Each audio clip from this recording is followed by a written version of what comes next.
नमस्कार नमस्कार दोस्तों, मैं ऋषि अमो क्लास में आपका स्वागत वंदन करता हूं। दोस्तों, आज हम आपके लिए एक नई सीरीज लेकर आए हैं जिसका नाम है डेली करंट अफेयर।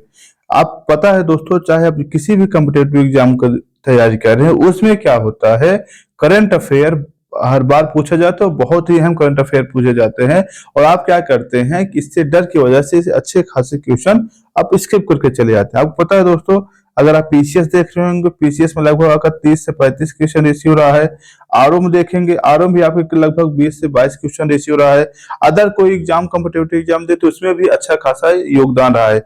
दोस्तों, आप चाहे जिस कम्पिटेटिव एग्जाम की तैयारी कर रहे हो, ये वीडियो बहुत ही हेल्पफुल होने वाली है। कृपया इस पूरे वीडियो को देखें और साथ ही अगर इसका पीडीएफ प्राप्त करना चाहते हैं, पीडीएफ दोस्तों हमारे एक चैनल है अमोघ क्लासेज, इसका लिंक मैं डिस्क्रिप्शन बॉक्स में डाल दूंगा, वहां पे आप प्राप्त कर सकते हैं। साथ ही दोस्तों, इस अमोघ क्लासेज जो टेलीग्राम चैनल है हमारा, वहां पर हम साथ में आपको जो पीसीएस जो फैक्ट है, जीएस फैक्ट वगैरह, हम उसकी तैयारी करा रहे हैं। हर तैयारी की अगर आप तैयारी करते हैं, कम्पिटेटिव एग्जाम तैयारी कर रहे हो, आप इससे जोड़ के लाभ उठा सकते हैं। शुरुआत करते हैं दोस्तों आज के करंट अफेयर से। आज का पहला प्रश्न है, देखिएगा पहला प्रश्न क्या है आपके सामने।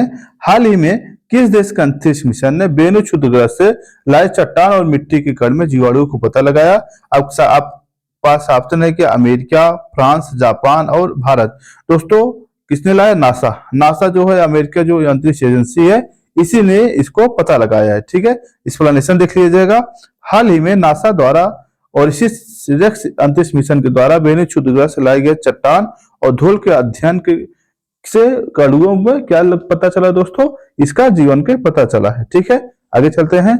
अगला प्रश्न है दोस्तों, हाल ही में विश्व कैंसर दिवस की थीम क्या थी? कब थी विश्व कैंसर दिवस की थीम क्या थी दोस्तों? आपके सामने क्या है? United by UN, united, united by unique, united by yes.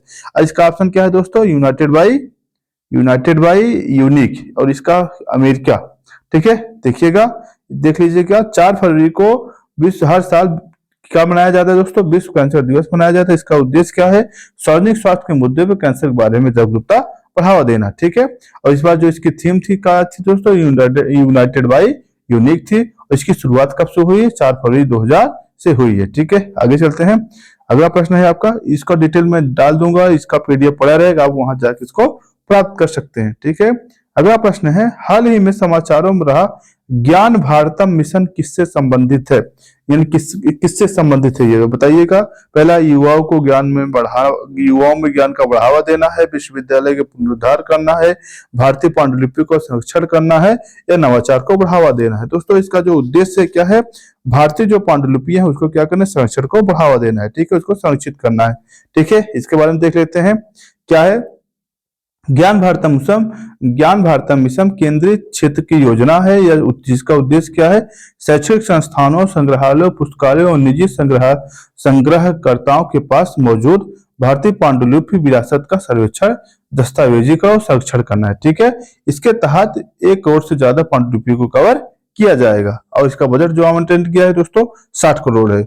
इस मिशन के राष्ट्रीय पांडुलिपि मिशन के साथ साथ समायोजित किया गया है। ठीक है, आगे चलते हैं।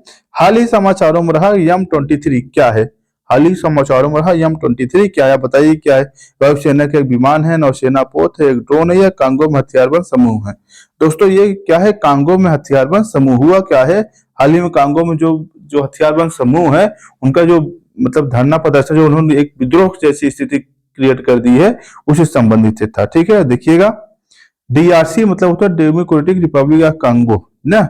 खनिज समृद्ध क्षेत्र में अपना प्रभुत्व स्थापित करने के लिए क्षेत्रीय निजातीय उग्रवादी गुटों ने डीआरसी की सरकार के खिलाफ विद्रोह किया। यानी ये क्या क्षेत्रीय गुट थे, इन्होंने क्या काम किया है? जो रिपब्लिक कांगो है उसके जो सरकार थी, सरकार के खिलाफ विद्रोह खड़ा कर दिया। और जो किस लिए खड़ा किए? ये रवांडा से प्रेरित थे। रवांडा मतलब रवांडा वहां पड़ोसी राज्य है, उससे क्या थे? ये प्रेरित थे। ठीक है, देखिएगा। और क्या है? डीआरसी खनिज समृद्ध पूर्वी क्षेत्र पर कब्जा करने हेतु प्रतिस्पर्धा में लगे हैं, जहां सबसे अधिक हथियारबंद समूह M23 सबसे शक्तिशाली है। ध्यान देना, वहां जो चूंकि वहां जितने मिनरल्स हैं, मिनरल की वजह क्या है? बहुत छोटे छोटे ग्रुप बढ़ गए हैं, उसी ग्रुप में एक है M23। ठीक है, डिटेल दोस्तों बाकी आप आके देख लीजिएगा। आगे प्रश्न क्या? हाल ही में भारत के 4 आर्द्र भूमियों की रामसर सूची में शामिल किया गया। वर्तमान में कुल आर्द्र भूमियों की संख्या कितनी हो गई है दोस्तों? कितनी हो गई? 89। कितनी हो गई है? 89। देख लीजिएगा, क्या है जो चार आर्द्र भूमियां शामिल की गई हैं, इसमें क्या हो गए हैं, देखिए कि कौन कौन सी है, विवरण इसका देख लीजिएगा। सक्कराकोट्टा तमिलनाडु की है, तिरुथंगल तमिलनाडु के है, खेचे ओपली वेटलैंड सिक्किम की है, और उद्धवा झील पश्चिम अभ्यारण्य कहा के झारखंड का है, ठीक है। और इसमें क्या है दोस्तों, सर्वाधिक आर्द्र भूमि की संख्या कितनी है, तमिलनाडु में कितनी है, 20 है, उत्तर प्रदेश कुल कितनी है, 10 है, ठीक है। आगे चलिएगा, क्या है देखिएगा, इसके बारे में रामसर के बारे में देख लीजिएगा। इसकी जो स्थापना हो रही कब हो रहा है, 2 फरवरी 1971 को कहा, ईरान के रामसर स्थान, ठीक है। यह 1975 में क्या हुआ, प्रभावी हुआ है। इसका जो मुख्यालय है कहाँ है, ग्रैंड स्विट्जरलैंड में, ठीक है। और इसमें भारत सहित कुल कितने सदस्य हैं, 172 सदस्य हैं। प्रत्येक 2 फरवरी क्या मनाया जाता है दोस्तों, विश्व आर्द्र भूमि दिवस। इस बार का जो थीम है विश्व आर्द्र भूमि दिवस का, आप कमेंट बॉक्स करके मुझे बताइएगा इस बार थीम क्या थी। विश्व में सर्वाधिक जो रामसर साइट है दोस्तों, कहाँ पे है, यूनाइटेड किंगडम है, कितना है, 176 है। दूसरे क्या है, मैक्सिको 144 में है, ठीक है। आगे चलते हैं, और एशिया में ध्यान देना, एशिया में भारत में सर्वाधिक है। हाल ही में पहले रायसीना मध्य पूर्व सम्मेलन का आयोजन कहाँ हुआ, संयुक्त अरब अमीरात में हुआ, सऊदी अरब में हुआ, इराक में हुआ, कतर में हुआ। दोस्तों इसका जो आंसर हो क्या होगा, यूएई यानी संयुक्त अरब अमीरात में हुआ है, ठीक है। देख लीजिएगा एक्सप्लेनेशन। पहला रायसीना मध्य पूर्व सम्मेलन 28 से 29 जनवरी के बीच संयुक्त अरब अमीरात में आयोजित हुआ, ठीक है। इसमें विदेश मंत्री क्या हुए, जयशंकर जी इसमें क्या किए थे, मुख्य अतिथि के रूप में बुलाए गए थे, ठीक है। रायसीना जो डायलॉग है, भू राजनीतिक, भू अर्थशास्त्र और भारत के प्रमुख सम्मेलन है, जो विश्व समुदाय के सामने वाले चुनौती को मुद्दे को चर्चा के लिए एक साथ लाता है, ठीक है दोस्तों।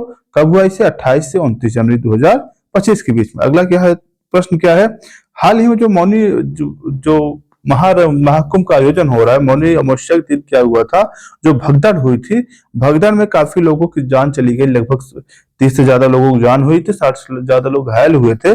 उसमें जो है एक कमेटी की गठित की गई, जो कमेटी है उसकी अध्यक्षता कौन है, आपके सामने ऑप्शन क्या है, चंद्रचूड़ है, सी हर्ष कुमार है, राजीव है, या न्यायाधीश संजय कुमार है। दोस्तों इसमें कौन है, न्यायाधीश हर्ष कुमार है, कौन है, न्यायाधीश हर्ष कुमार है, ठीक है। देख लीजिएगा, प्रयागराज के महाकुंभ में जो है 29 जनवरी 2025 दुर्भाग्यपूर्ण भगदड़ में कम से कम 30 लोगों की क्या मौत हो गई थी, जिसमें 60 से अधिक लोग क्या हो गए थे दोस्तों, घायल हो गए थे, ठीक है। आगे चलते हैं, और इसकी जांच क्या हुआ, हर्ष कुमार के अध्यक्षता में कमेटी गठित की गई है, और इसमें पूर्व आईएएस डीके सिंह और पूर्व डीजीपी बीके गुप्ता इसमें भी शामिल है इस कमेटी में, ठीक है। उनका क्या है, 1 महीने के अंदर क्या अपना रिपोर्ट सौंपेंगे, ठीक। आगे चलते हैं, अगला प्रश्न है दोस्तों, हाल ही में किस देश ने माउंट तराना को जीवित प्राणी के रूप में मान्यता दी है, मान्यता प्रदान किया, किसको इसने किया दोस्तों, ऑस्ट्रेलिया, अमेरिका, न्यूजीलैंड या कनाडा। इसका क्या आंसर होगा दोस्तों, न्यूजीलैंड होगा, क्या होगा, न्यूजीलैंड होगा, ठीक है। देख लीजिएगा, 30 जनवरी 2025 को न्यूजीलैंड संसद ने ऐतिहासिक क्षण में घटित हुई जब देश के एक ऐसा कानून पारित किया जिसके तहत माउंट तारानाकी, जिसे तारानाकी माउंट भी कहा जाता है, उसको क्या किया, एक कानूनी व्यक्ति के रूप में क्या किया, मान्यता प्रदान कर दिया, ठीक है।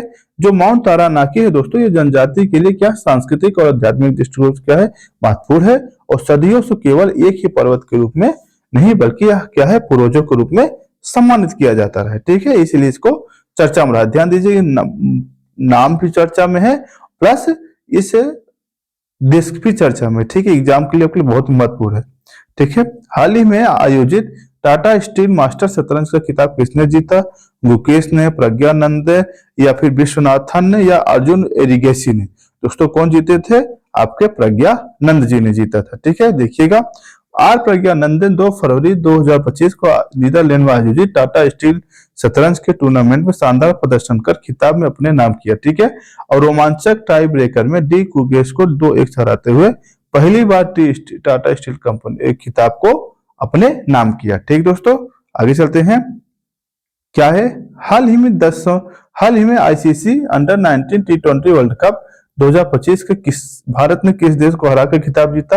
आप सामने क्या ऑप्शन है, मलेशिया है, सऊदी अरब है, ऑस्ट्रेलिया है, या फिर इंग्लैंड है। दोस्तों इसको किसको हराया है, सऊदी अरब को, सऊदी अरब को हराकर क्या किया है, इस खिताब को जीता है। देखिएगा, अंडर 19 महिला क्रिकेट टीम ने इतिहास रचते हुए मलेशिया में वुमेन्स ओवल के कुआलालंपुर में खेले गए आईसीसी 19 महिला टी20 विश्व कप के फाइनल में दक्षिण अफ्रीका को हराकर 9 विकेट से हराकर शानदार जीत हासिल की। ठीक दोस्तों, आज के लिए बस इतना ही। अगर दोस्तों इसका पीडीएफ लेना चाहते हैं, हमारे चैनल जो है कौन सा अमोक क्लासेस आप ज्वाइन करके क्या कर सकते हैं, आप उसकी पीडीएफ प्राप्त कर सकते हैं। साथ ही दोस्तों अगर आप कोई सुझाव देना चाहते हैं तो हमारे कमेंट बॉक्स में कमेंट कर सकते हैं।